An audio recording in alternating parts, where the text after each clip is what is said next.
कल प्रदोष पड़ेगा।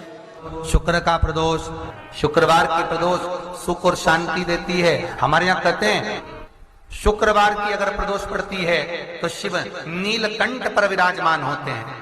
हम आपको बहुत बहुत साधुवाद देते हैं और सभी श्रोता भाई बहनों को कि कल प्रदोष व्रत, शुक्र का प्रदोष, जो प्रदोष पढ़ते हैं पूरे महीनों में, पूरे वर्ष में शुक्र का प्रदोष निकाल कर रख लो कि शुक्र का प्रदोष इस दिन पड़ रहा है।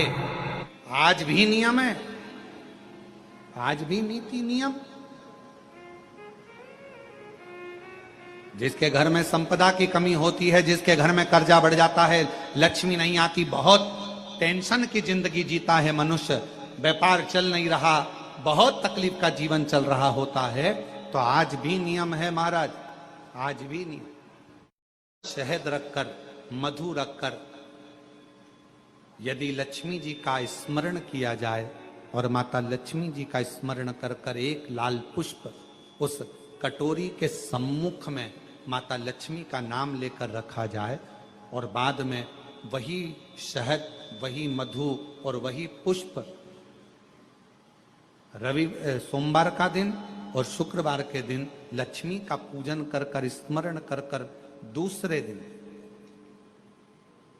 शुक्रवार के दिन पूजन करें, शनिवार के दिन उस मधु का, उस पुष्प का विसर्जन करें, सोमवार के दिन पूजन करें लक्ष्मी जी का स्मरण कर कर, और मंगलवार के दिन अगर विसर्जन करें, 5 या 7 सोमवार या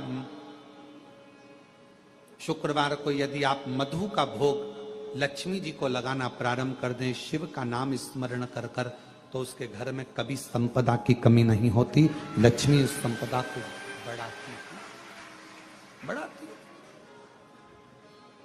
और हम तो यहां तक कहेंगे, प्रयास करो, अगर आपके घर में छोटा सा शिवलिंग विराजमान है, आपके घर में अगर छोटा सा शंकर जी का शिवलिंग है, छोटा सा शंकर भगवान का शिवलिंग है, या आपके घर में कुबेरेश्वर धाम का कंकर है, और आपके घर में यदि शंकर भगवान का शिवलिंग है, या सीहोर का रुद्राक्ष हो, या शंकर भगवान का शिवलिंग हो, या कंकर शंकर हो, तो निवेदन है जहां पर भी शिवलिंग आपके घर में विराजमान है, अगर छोटी सी कटोरी में एक बेलपत्र को आप नीचे रखिए, छोटी सी कटोरी उस बेलपत्र के ऊपर रखकर उसमें थोड़ा सा मधु, शहद, शंकर भगवान की साक्षी में शिव जी के सामने अगर शुक्रवार की शुक्रवार रखना प्रारंभ कर दो, धीरे धीरे संपदा की वृद्धि अपने आप होना प्रारंभ हो जाए।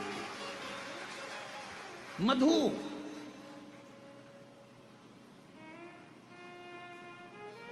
देवी भागवत का यह प्रसंग है, छठे स्कंद का 16वां और 17वां अध्याय देवी भागवत का वर्णन करता है।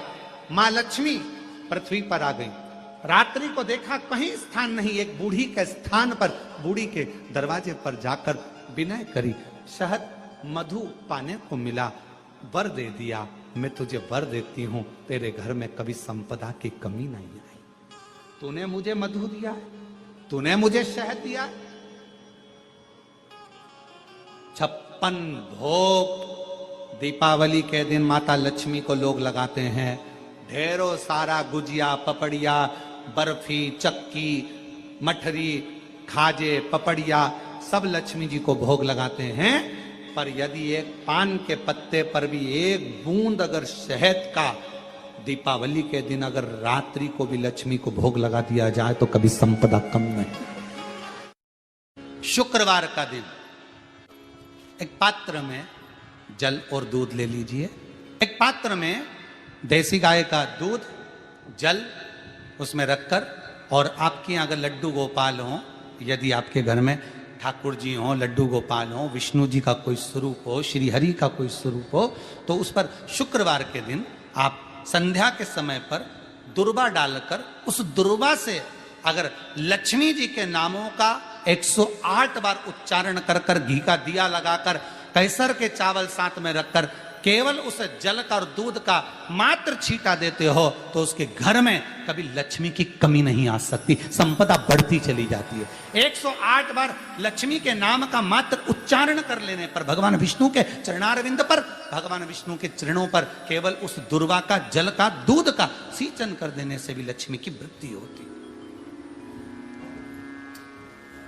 लक्ष्मी देती। और शुक्रवार के दिन माता लक्ष्मी के लिए अग्नि में आहुति दीजिए।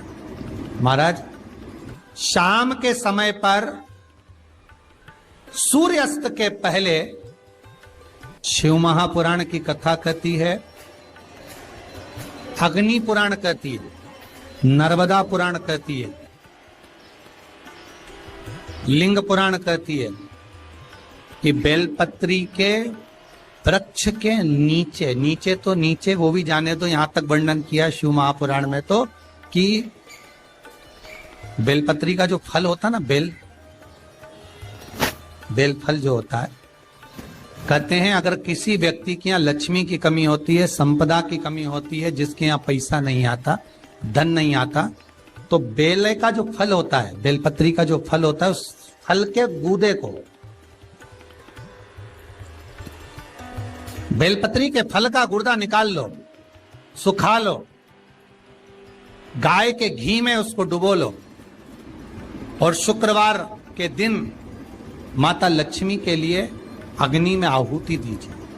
महाराज, शाम के समय पर सूर्यास्त के पहले ये जो आहुतियां हम बेले के गुर्दे के फल की गाय के घी में डुबोकर माता लक्ष्मी और भगवान विष्णु के नाम से देते हैं, महाराज 2 या 3 शुक्रवार करोगे, लक्ष्मी की कभी कमी नहीं आती, संपदा बढ़ती है।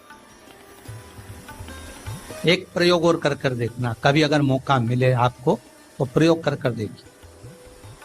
लिंग पुराण के अंदर लिखा हुआ है, शिव पुराण में, लिंग पुराण में और स्कंद पुराण में कहा गया है कि अगर किसी ने बेले के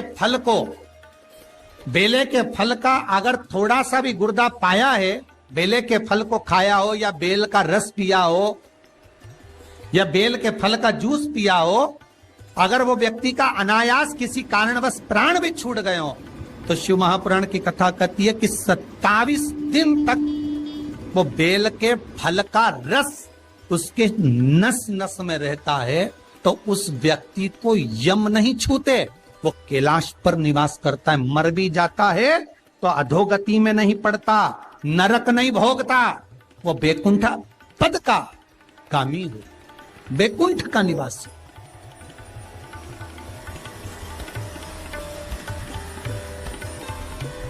बैकुंठ का निवास।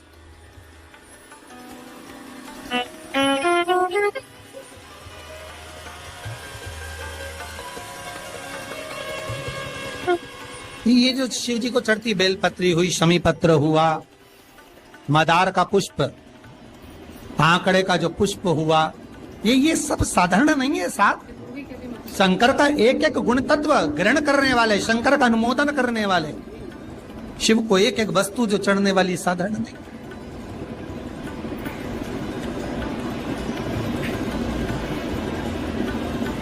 महाराज, हम तो आपसे निवेदन पहले भी करे, आज फिर करते। मान लो आपको ऐसा लगता है कि घर में बीमारियां ज्यादा घेर रही है, तो एक बेल का टुकड़ा, बेले का फल का एक टुकड़ा अपने ही घर में कहीं पर भी कटोरी में रख दीजिए, शिव का स्मरण, सुख प्रदान करेगा। अगर थोड़ा बहुत रोग आ भी गया निकल जाएगा, पर बड़ी बीमारी में कोई फंस नहीं पाएगा, ज्यादा जनहानि नहीं होगी, तकलीफ नहीं भोग पाएगा। शिव को प्रिय है। फिर वही स्कंद पुराण का संवाद आ गया। बेल पत्री के वृक्ष की जो जड़ होती है, उस जड़ के अंदर 33 कोटि देवताओं का निवास होता है। 68 करोड़ तीर्थ बेलपत्री के पेड़ के नीचे रहते हैं। 68 करोड़ तीर्थ मात्र बेलपत्री की छांव में, बेलपत्री के नीचे विराजमान होते हैं। अगर आपके मन में कभी कभी भाव उत्पन्न हो जाए ना कि मेरे को कहीं तीर्थ करने जाना है और अभी मौका नहीं मिल रहा, तीर्थ जाने का, अभी तो लॉकडाउन चल रहा है और अभी सब दूर बीमारी फैली हुई है, कहीं नहीं जा सकते, तो जब लॉकडाउन हट जाए, बीमारी समाप्त हो जाए और तीर्थ जाने का मन करे तो किसी बेलपत्री के पेड़ के नीचे 5 मिनट जाकर बैठ जाए।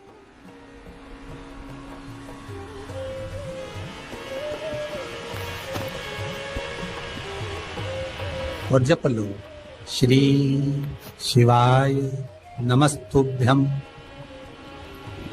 जितने बैठे हो टीवी के सामने प्रेम से बोलो, श्री शिवाय नमस्तुभ्यम। जितने टीवी के सामने बैठे एक बार फिर से बोलो, श्री, साथ में बोलो, आगे आगे नहीं, श्री शिवाय नमस्तुभ्यम। एक मंत्र मैं तुम्हें देता हूं, दुनिया के लोग उसे संजीवनी मंत्र कहेंगे।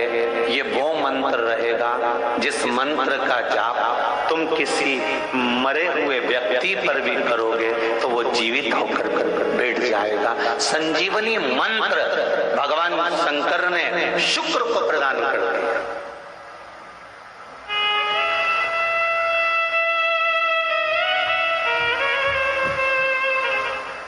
संजीवनी मंत्र, और संजीवनी मंत्र जब भगवान शंकर ने शुक्र को दिया और शुक्र ने उस मंत्र का स्मरण करना प्रारंभ करा तो शुक्र के पास में तो आनंद की अनुभूति हो गई बिना मांगे। शंकर भगवान से शुक्र ने ये नहीं कहा कि मुझे ये मंत्र देना, पर शिव ने दे दिया।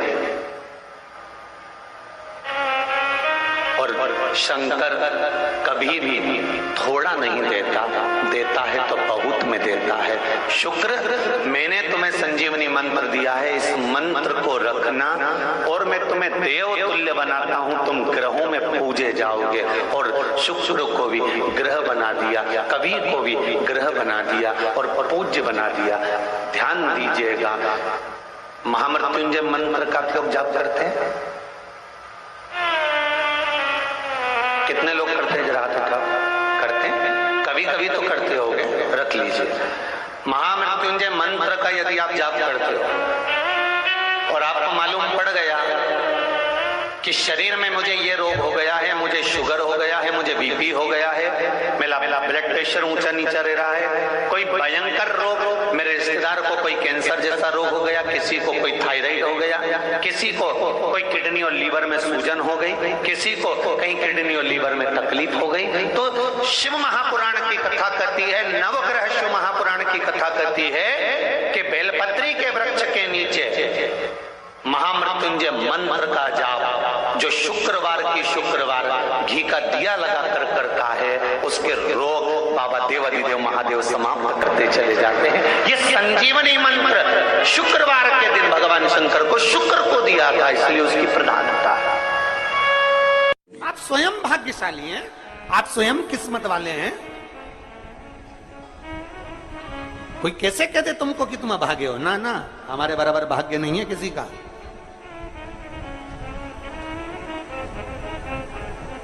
तुम्हारी ग्रह खराब है, तुम्हारे ग्रह खराब है। संभेश्वर महादेव का नाम 7 कनेर के पुष्प, कितने? 7 कनेर मालूम है? ये रोड पर जो जाते हो डिवाइडर में पीला पीला फूल लंबा, जो कि पशु पक्षी कोई नहीं खाता, जहरीला फूल माना जाता है। कनेर के 7 फूल, एक बेलपत्र। जिस समय पर कनेर का फूल बेलपत्र के साथ चढ़ाया जाएगा तो 7 कनेर के पुष्प सीधी बेलपत्र पर आपको रखना। 2-3 प्रदोष कर कर देखना।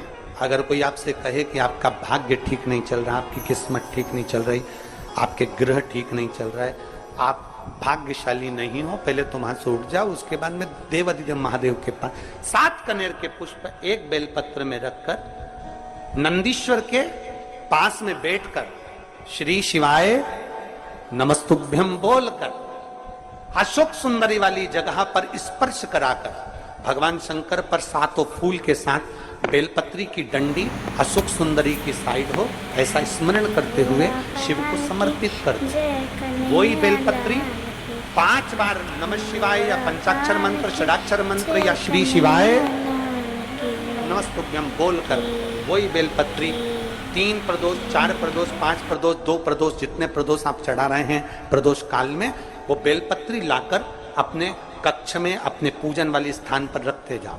एक बेलपत्री एक प्रदोष पर लाओगे, अगला प्रदोष आएगा, कितना अंतर पड़ता है आपके भाग्य बदलने में, आपको खुद मालूम पड़ जाएगा कि आपकी किस्मत कैसे बदल रही है। मेहनत आपको करना है, परिश्रम आपको करना है, लगन आपको लगाना है, और बेलपत्री और कनेर का पुष्प शिव को चढ़ा। चालू करो प्रदोष चढ़ाना, चढ़ाओ शिव को। शंकर का भजन यहां नहीं चढ़ा सकते, अपने घर पर चढ़ाओ, अपने शिवालय में चढ़ाओ, अपने देवालय में चढ़ाओ, अपने नजदीक में जो शंकर मंदिर वहां चढ़ाओ। आराधना शिव की।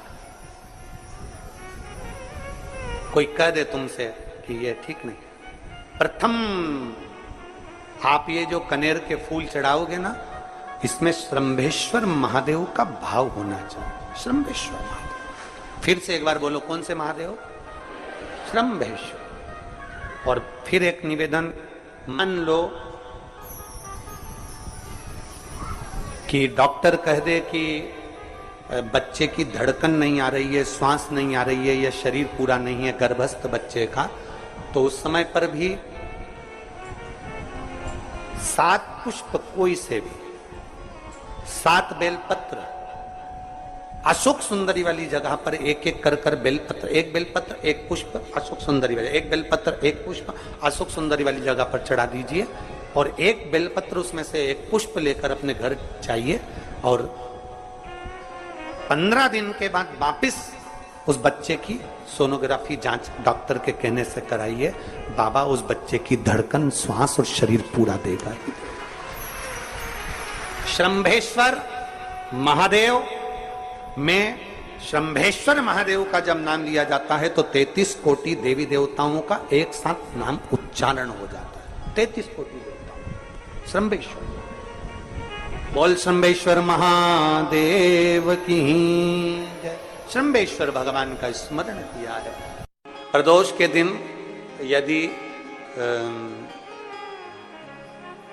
पीला जो कनेर का जो फूल होता है, पीला भी होता है और एक श्वेत भी होता है, 2 कनेर होते हैं, दोनों में से कोई भी कनेर आज भी अगर प्रदोष के दिन बाबा की कहीं कावड़ लेकर जा रहे हो, या बाबा को कावड़ चढ़ा रहे हो, या 2 लोटा जल अपने नजदीक में चला रहे हो, तो कनेर का पुष्प आज भी चढ़ाया जाता है शिव जी को। क्यों चढ़ाते हैं? उसका कारण ये होता है कि हमारे पूर्व का जो जन्म है उसमें हमसे बहुत गलतियां हुई होगी। बाबा, हो सकता है उसके कारण बस हमको आज दुख देखना पड़ रहा है, आज तकलीफ भोगना पड़ रही है, आज बीमारी, आज रोग हो जाता है। तो उस रोग से मुक्ति एक दिल से जो मांगो, हमारे पूर्व का कोई कर्म होगा तो बाबा उसको समाप्त करे, हमारे पूर्व का किया हुआ बेकार कर्म समाप्त करे और हमको अच्छा करे, हमारे मन के मनोरथ पूर्ण करे, ऐसी कृपा करे बाबा। शिव के मंदिर में कभी मौका लग जाए, आपके घर में हो कनेर, आपके आसपास में कहीं लगा हो, तो वहां से लेकर शिव का श्रृंगार, शंकर का श्रृंगार भी कनेर से कर सकते। शंकर का बच्चा हो, बूढ़ा हो, जवान हो, वृद्ध हो, बीमार हो, दुखी हो, तकलीफ हो, कष्ट हो, सुखी हो, कैसा भी हो, अगर कोई शिवलिंग का निर्माण कर लेता है, उसको बार बार जन्म नहीं लेना पड़ता। मृत्यु में बार बार जन्म, बार बार मृत्यु से छूट जाता।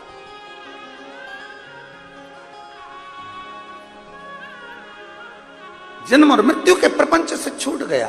उसका दिन हो और प्रदोष काल में आप अपने घर से जल और एक हाथ में घी का भरा हुआ दीप लेकर जिस दिन शंकर के मंदिर में जाते हो, शंकर को जल चढ़ाकर हाथ का स्पर्श जलाधारी पर कर कर शिव मंदिर में दीप प्रज्वलित कर देते हो, 26 प्रदोष का पुण्य फल उसी क्षण प्राप्त होगा। श्री शिवाय नमस्तुभ्यम। हर हर महादेव। पूज्य गुरुजी ने इस वीडियो में 5 सितंबर शुक्रवार प्रदोष के विशेष नियम उपाय बताए हैं।